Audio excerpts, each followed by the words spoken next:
Baik, terima kasih. Ini ada pernyataan bahwa tidak semua bid'ah sesat itu bagaimana? Baik, dalam hadis Nabi disebutkan kullu bid'atin dolalah. Ini nasnya sudah jelas, tegas. Setiap bid'ah itu sesat. Nabi bilang gitu. Lah kita mau gimana lagi? Tugas kita tinggal ikut Nabi SAW. Dan memang nanti dalam kaidah usul fikih itu ada bagian am, ada bagian khos. Kalau menemukan dalil khos yang menyebutkan ada bid'ah yang tidak sesat, ya mana dalilnya? Kan tidak ada.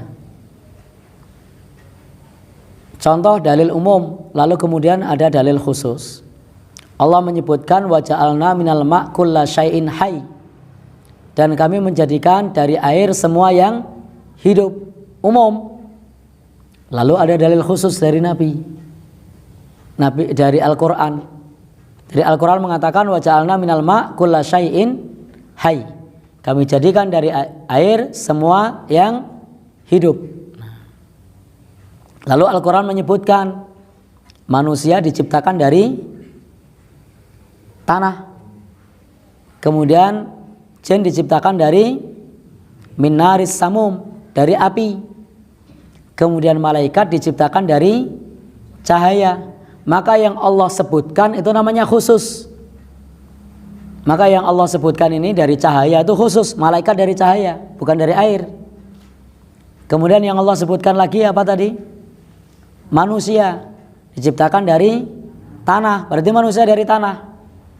Kemudian disebutkan lagi jin dari api, jin dari api. Selain yang disebutkan, maka itu diciptakan dari air. Nah, sekarang di sini Rasul bersabda setiap bid'ah itu sesat. Nah, lalu mana dalil yang menyebutkan kalau ada bid'ah yang tidak sesat? Nah, kalau sarana prasarana itu tidak masuk bid'ah. Jadi sarana prasarana itu bukan bid'ah, karena bid'ah itu dibatasi dalam ranah ibadah. Nah, maka sarana ibadah itu bukan bid'ah. Ya, itu bukan bid'ah. Sehingga bid'ah itu adalah dalam konteks ibadah. Maka naik pesawat ketika pergi haji itu bukan bid'ah, itu sarana, itu dunia itu.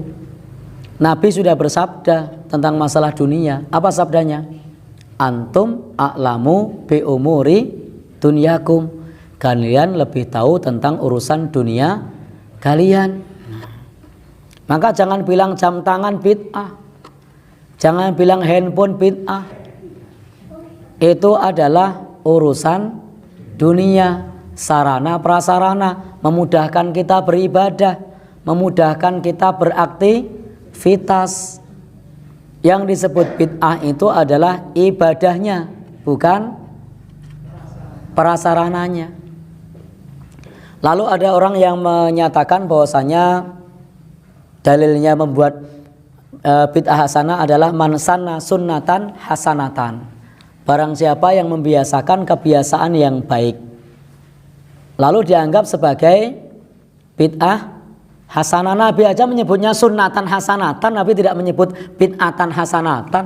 Sejak kapan Nabi menyebut man sanna bid'atan hasanatan? Nabi menyebutnya man sanna sunnatan hasanatan. Nabi tidak menyebut man sanna bid'atan hasanatan. Sejak kapan Nabi mengatakan man sanna bid'atan hasanatan? Nabi menyebutnya man sanna sunnatan hasanatan. Nah, barang siapa yang membiasakan kebiasaan yang baik, sunnah hasanah, dia menunjukkan kepada kebiasaan yang baik, sunnah di sini. Falahu mislu ajru man amila biha. Maka dia mendapatkan pahala serupa orang yang mengamalkannya. Contoh, kita mengajarkan sholat sunnah.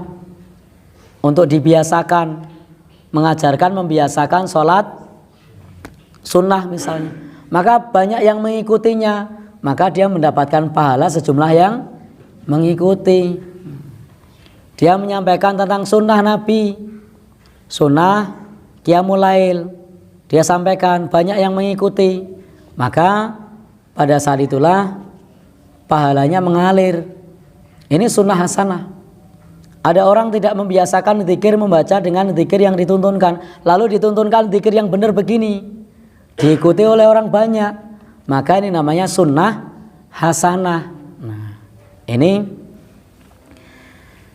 bukan dalil untuk membuat perkara baru di dalam beragama. Di dalam agama itu, dalam masalah ibadah sudah jelas mana yang beliau contohkan dan mana yang tidak beliau contohkan. Maka kerjakan yang ada perintahnya, kemudian kerjakan yang ada tuntunannya, kerjakan yang ada contohnya. Ada perintahnya, ada tuntunannya, ada contohnya, silahkan dikerjakan.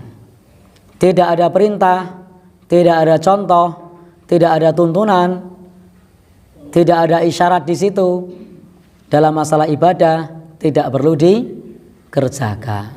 Tapi kalau urusan sarana prasarana, urusan dunia, itu tentu tidak masuk dalam kategori bid'ah. Jadi tidak setiap lafaz yang disebut tadi kullu bid'atin dholalah tadi kemudian bisa dikhoskan, kecuali menemukan dalil khos. Jadi kalau dalilnya umum, ya kita sifati umum. Umum dalam masalah apa? Dalam masalah ibadah. Kenapa? Karena Nabi menjelaskan kalau masalah dunia, antum a'lamu bi umuri dunyakum, berarti urusan dunia tidak masuk, Nabi kecualikan. Nabi mengatakan kalian lebih tahu tentang urusan dunia. Tapi dalam masalah ibadah Nabi menyebutkan kullu bid'atin dholalah. Jadi Nabi mengatakan yang berbeda. Dalam urusan agama Nabi bilang kullu bid'atin dholalah. Dalam urusan dunia Nabi mengatakan antum a'lamu bi umuri dunyakum, kalian lebih tahu tentang urusan dunia kalian. Bahkan dalam hadis lain juga disebutkan man ahdatsa fi amrina hadza ma laisa minhu fahuwa raddun.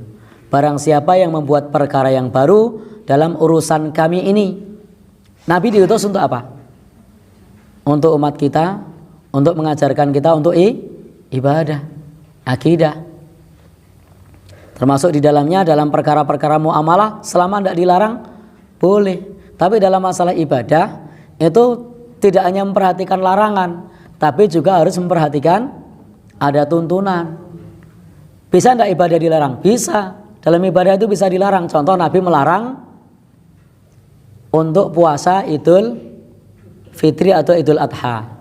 Maka ibadah itu tidak hanya dilihat larangan, tapi ada tidak tuntunannya. Andaikan ibadah itu yang dilihat hanya karena tidak ada larangannya boleh, agama ini akan rusak. Nah, kalau saya sholat subuh, duhur, asar, maghrib, isya saya rapel, boleh tidak?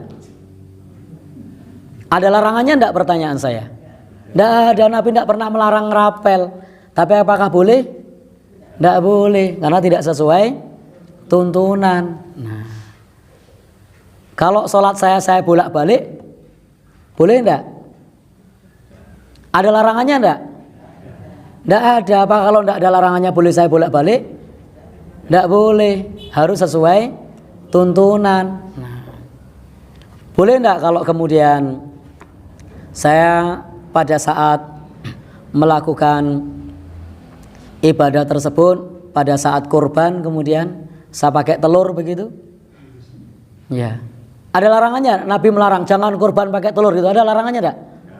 Enggak ada. Tapi apa kalau enggak ada larangannya boleh?